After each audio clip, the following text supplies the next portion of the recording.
Kenny Chesney here in studio with us for the first Katie. time. Thank you for coming to see us. This is nice digs, Katie. Thank you. I'm happy to have you in Yeah, here. it's good to be here. We have so much to talk about with this book, but first I wanted to congratulate you on last weekend with the induction into the Country Music Hall of Fame. That had to have been like a very emotional afternoon. It was. And I'll tell you, like, a lot of people leading up to that, they would go, how do you feel? And I would say I haven't really accepted it yet, because we're still working really hard. I got the book stuff. I got stuff. And it doesn't feel like that I'm going into the Hall of Fame. It still seems like I'm rolling, which we are. But I have to tell you, walking into that rotunda, and they say your name over the speakers, Country Music Hall of Famer Kenny Chesney, and every living member is in there. You get to a place where it hits you, and that moment, the gravity of that moment is truly unbelievable. And we had to sit and take a group picture, and there's all of us there, and I'm in that group, and that picture will be really big in my house somewhere. Of course it will be. I don't know how you didn't cry like literally the entire time. I was sitting beside, in the ceremony, I sat beside my mother and father, which was a gift, to be at this place in my life and career and get inducted into the Hall of Fame and still have both them with us. And I sat right beside them, and the whole ceremony, my mother was squeezing my hand really hard. I said, Mom, you're going to have to let go a little bit. Oh my gosh. So it was emotional. It really was. It was to have all my friends there and the people that have been on this journey with me, and a lot of people, there's been a lot of ups and downs over the years, and to be standing there in that spot, I mean, it was just so insane. It's something that when you're a child and you go, okay, even an adult, when I moved to Nashville after college, I didn't see that night coming ever. No, how can you? I mean, when you are so just focused on like the 10,000 tiny steps you have to take to get to where you're going. Just to even get going in this business, and to stand up there in that place and in that spot where a lot of your friends and heroes have stood it hit me, and I accepted it. And when I accepted it, I was like, oh wow, this is the most unbelievable feeling in the world, to be validated like that and to be recognized to that level. It was an unbelievable. And our friend Kelsey came and sang for me. Yes. Megan sang for me, and Eric Church was on I don't even know who, somebody got sick and couldn't come, and they called Eric, and he was on vacation at the beach in Florida, and they called him, and the next day he flew up and did a medley. Like, everybody just did one song. Eric did like an 8-song medley, and put that together in one day for me. It was unbelievable. That's so incredible. Yeah. I can't even imagine the gravity of that moment, and then you've also got the release of this book coming. Yes. I feel like you must be on the craziest emotional journey right now, just thinking about your life. That's right. I mean, there's a lot going on, and it was very emotional writing this book. Because it's a lot like therapy. And they tell you in therapy you have to keep telling the story, and every time you tell the story, you remember something different. And that was the way it was with this. So I'm glad I did it, though. It's been an unbelievable process. Holly and I've been writing this book since almost a year, over a year now. Wow. By the time it comes out, and I never saw myself writing a book. I didn't know that I was going to do this. I was always so driven and so just forward thinking and working towards something, and we still are. But everything's been moving so fast that I haven't over the years taken the proper time to sit and truly reflect on what happened to me. Yeah, right. And so when the idea of this came up, and I started thinking about the idea of, okay, what are we going to talk about? And all the stuff that has happened to me in my career and my life so far, I was pretty stunned by it, because I truly haven't stopped to think about those things. And I went, wow, all the people that have done this with me, and all the people that have been on the road, and my friends and heroes that have championed me over the years. That's the why, I think, is I wanted to honor them and honor my journey, and that's where all this started. Yeah, it's been so much fun reading this. You and Holly did such an amazing job, because it feels like just sitting down in the living room and you just like giving your life story. Yeah. And there's so many, you and I have talked so many times, and you always talk about how, the guys that are with you on the road now are the guys that have been out there with you since day one. And what I thought was really cool that I was thinking about as I was reading it is you getting to know those stories, like realizing like you met Tim Holt in Little League baseball. That's right. And then got him to join the circus and come out on the road with you. Like knowing all of that, like I'm really enjoying it. Thank you. I've got 4 guys that I grew up with in Knoxville and in Union County, Tennessee. One is now my property manager, but there's 3 guys that are out on the road with me, that have been on the road with me since I started. But we all went to elementary school, high school. We were all college roommates. Yeah. And then when I graduated college at East Tennessee State University, I moved to Nashville to chase this dream, and 2 of them went to work for a credit union. And I said, if I get to a place where I really get to do this, I want to call you guys and have you come with me. So a few years later, they got the call. And it was as much of it as it was a leap of faith for me to move here and chase this dream. It was really a leap of faith for them, because they already had kids. They had wives that didn't understand I'm sure this they dream. had like, we're going on the road with Kenny. It'll be real fun. Like, yeah. So it was like, it was even more of a leap of faith for them. But to be able to do that with them, and to be at this place in our life, and to have experienced everything we've experienced, is one of the biggest gifts for all of us. I'm sure that it is. Do you feel like having those guys out with you has helped you stay grounded?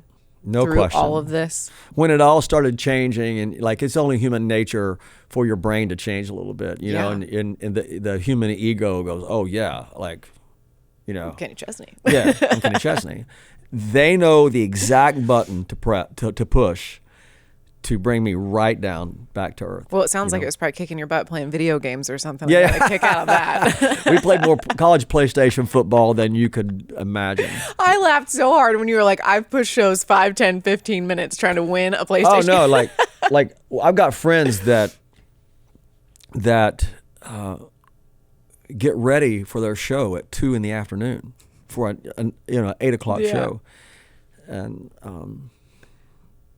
my life is really different than that, So I can be ready to go on stage in 5 minutes. Mm-hmm. Jeans, boots, t-shirt, straw hat, ready. That's it. So it was so competitive in PlayStation football that we'd have like 5 minutes left in the game, but 5 minutes in a football game can take sometimes 20 minutes. Yeah.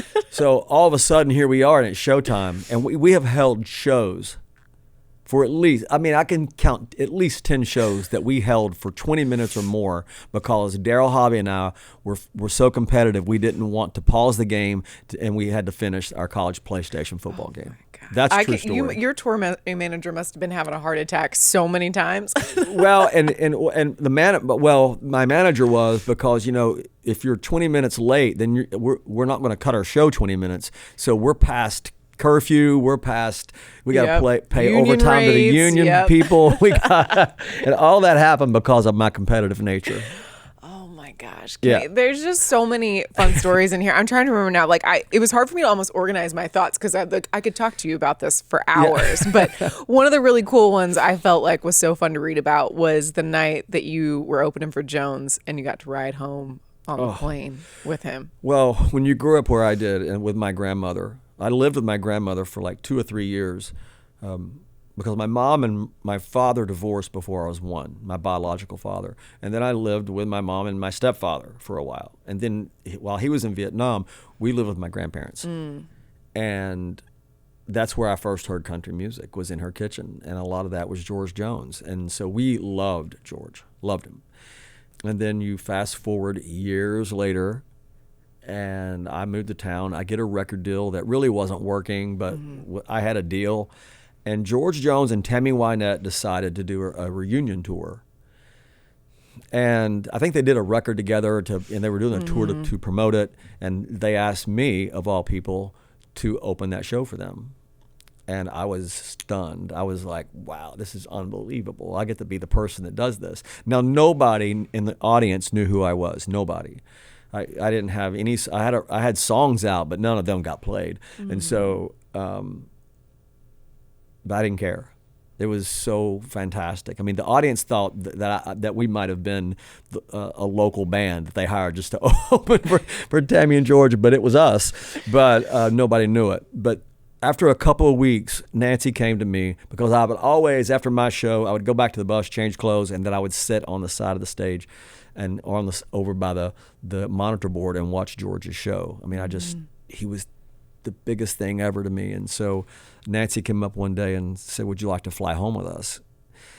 And I had never even seen a private jet, much less fly on one. Right. But an hour or two later, there I was on a private jet with George Jones flying back home.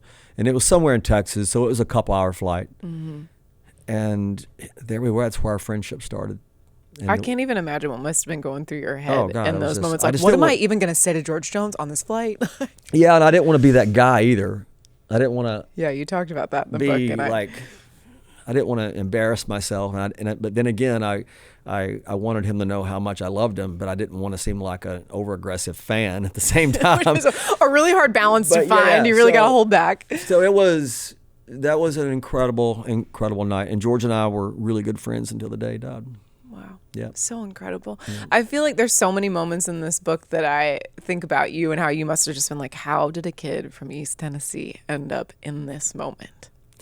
Oh, yeah. And if you'd told that kid in East Tennessee that this was all those stories that are in this book would have happened, I would have told you were crazy. I know. Because I used to, I opened the book, one of the things that I used to do, and it's so ironic later in my life because I did the same thing on my boat in the Virgin Islands, is that I would lay out in the backyard of my grandmother's house and just look up at the stars at night.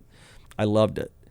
I was always very curious. I was always wondering what was out there past my county line, because we only went where I lived. We lived so far out, we didn't get light pollution from any city. Yeah. So when it got dark, it was dark and it was beautiful. And the only roads I knew were the roads to school, church, the ballpark, and to my cousin's house. Once a year, I would go into Knoxville a little bit to see the Christmas lights. That's how far out we lived.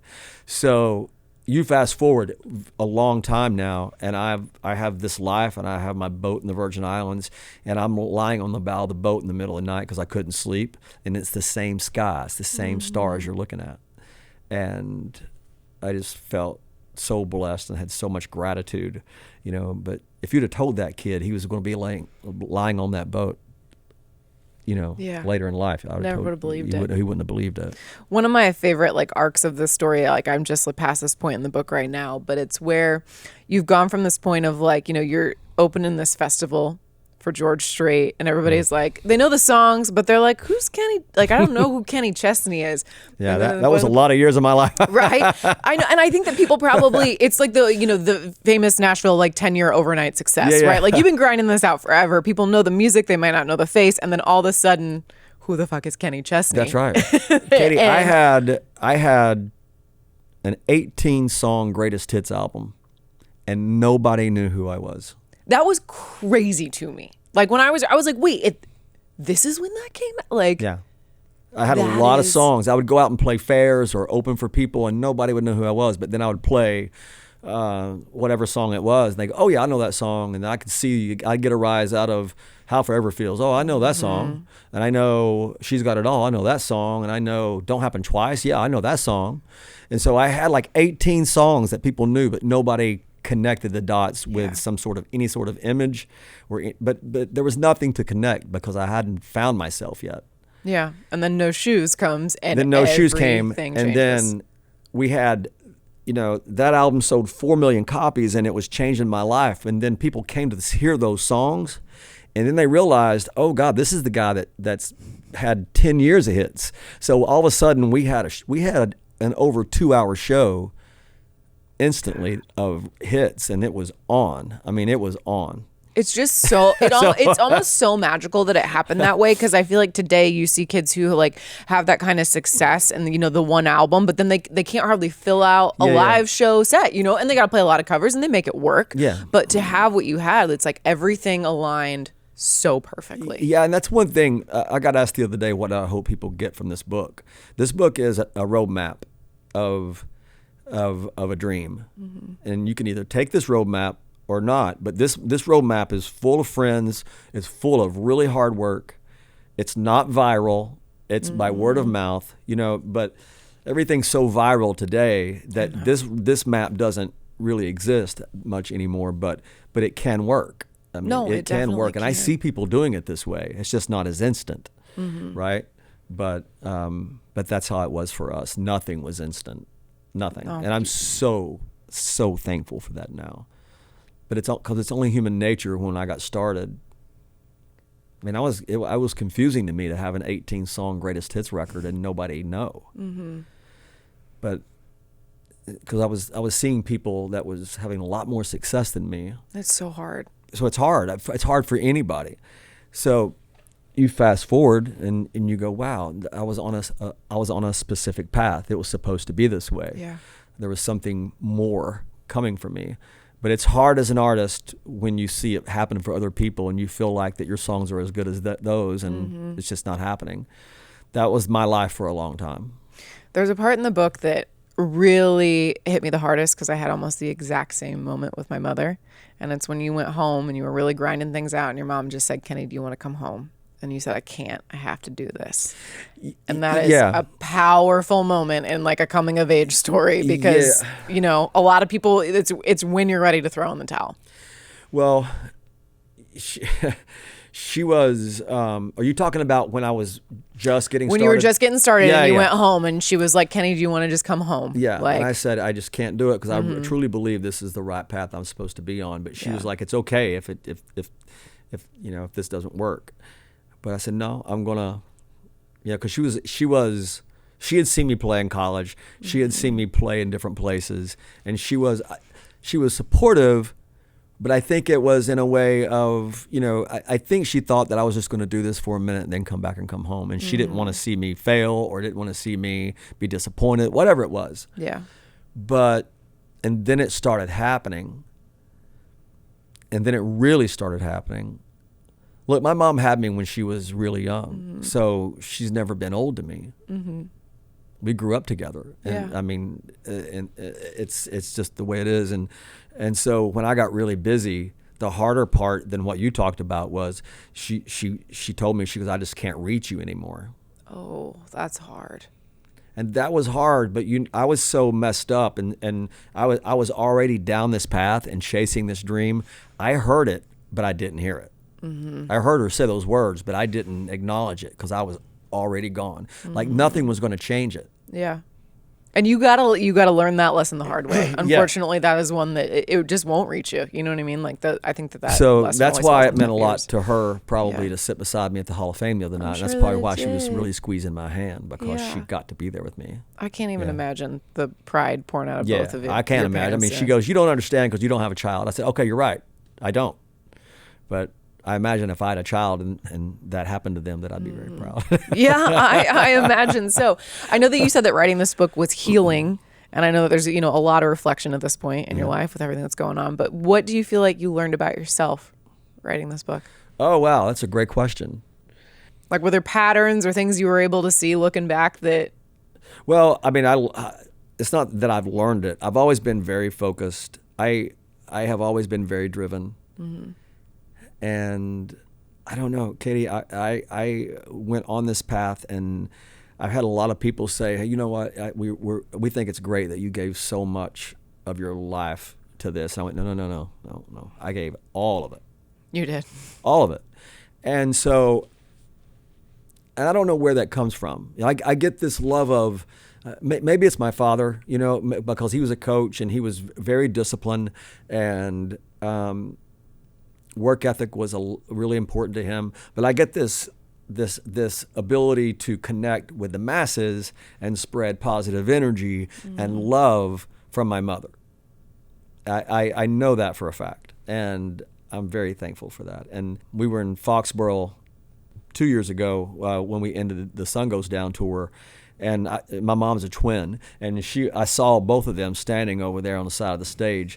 And I just looked out at this sea of people who were just having a blast. And I brought my mom and my Aunt Sharon out on stage, and I introduced the crowd to them because I wanted them to, because there have been so many years that I've sat there at that stadium and had so many great moments of connection. Mm-hmm. And I wanted them to meet the source of that.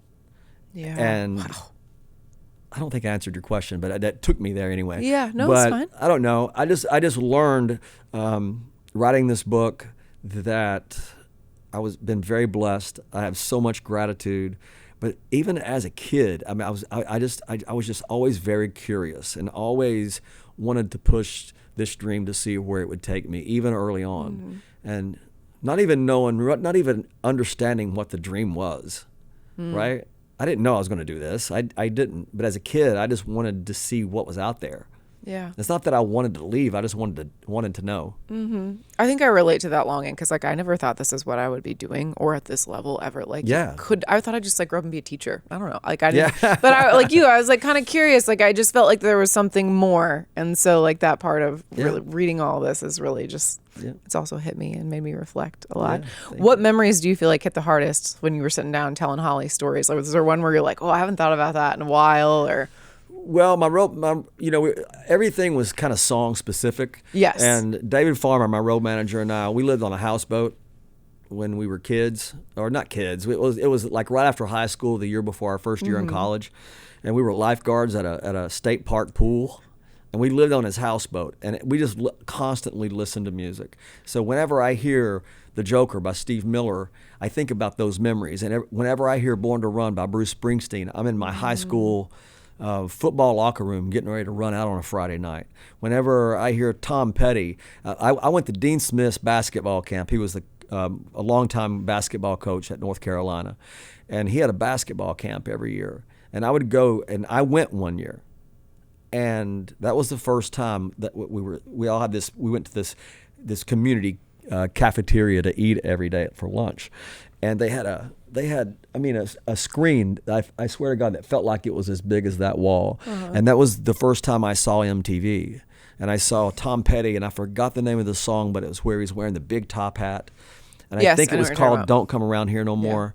But I was just staring at that, like, what is this? And then I paid attention to the music for some reason, and I and the song, and so there was all these moments within this book where I was just being tapped on the shoulder, if you will, with the universe, with music, because I wanted to be an athlete, but there was a show that I went to see as a kid with my mom in a field to go see Alabama. I went to see George Jones, Conway Twitty, and Merle Haggard on Thanksgiving night.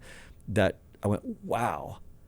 And then there was this Tom Petty moment, and there was all this stuff. And I think it's really interesting now. This is not something that I learned about myself, but I think all of us have this in our life, where we experience these small moments at the time, and we think they're just small moments that you just kind of push away in your life. But then you get older and you look back, and those moments meant everything. Right. You zoom out and connect the dots. Yes, you zoom out and you go, oh wow, like that was, oh wow, I was supposed to be there, and because it was all those, like connecting the dots to who the person I am today. Life is so beautiful when you look crazy, at it like that, and it's incredible. Writing this book made me connect those dots. It made me see that about not just how those dots were connected, but how we're all connected in ways that we have no idea why, but we are. Mm-hmm. It's Kenny, I'm just so happy for you. Like, I really am. Like, seeing all this, reading this book, it's been so fun. You are going back to Spear next summer. What are you excited about for this? Well, it's just one of the most amazing experiences, I mean, that we've ever had. What was great for us, because we didn't really know how it was going to be until we got there and got a few under our belt.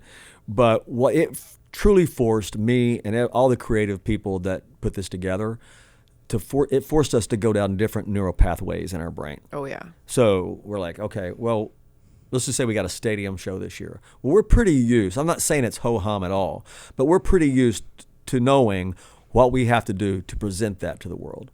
Well, this was completely different. It was a blank canvas. And for someone as creative as me, I'm sitting there going, okay, well, what are we going to do? What is even So there was possible? some anxiety that came with that. But once we got up there and got it done, and we got up there on stage and we were able to connect with this audience in a completely different way, it was beautiful. And so they asked us to do it again, and we can't wait.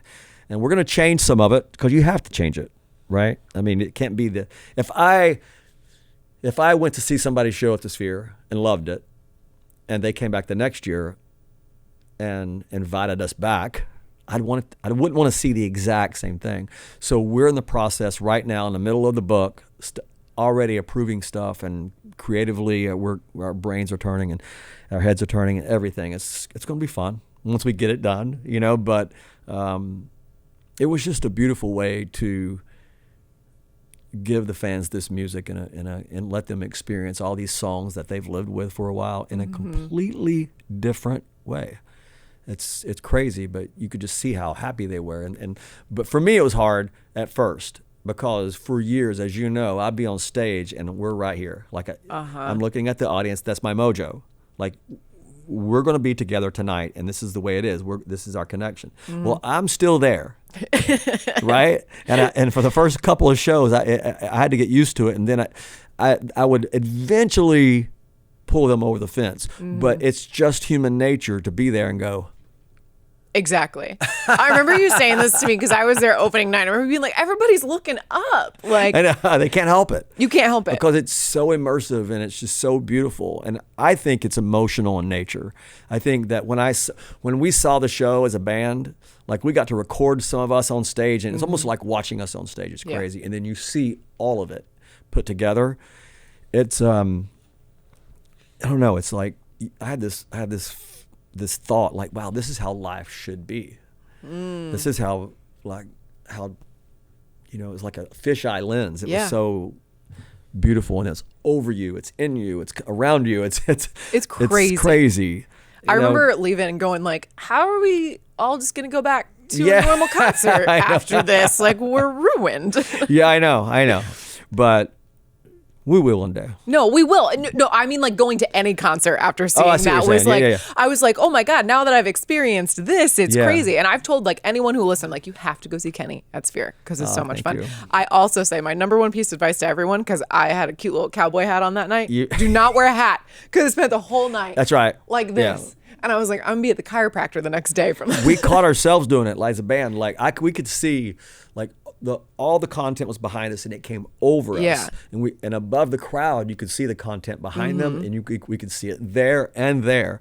And I don't know if you remember, you were there first night. Yeah. And a song that I've sang a million times, I forgot the words to.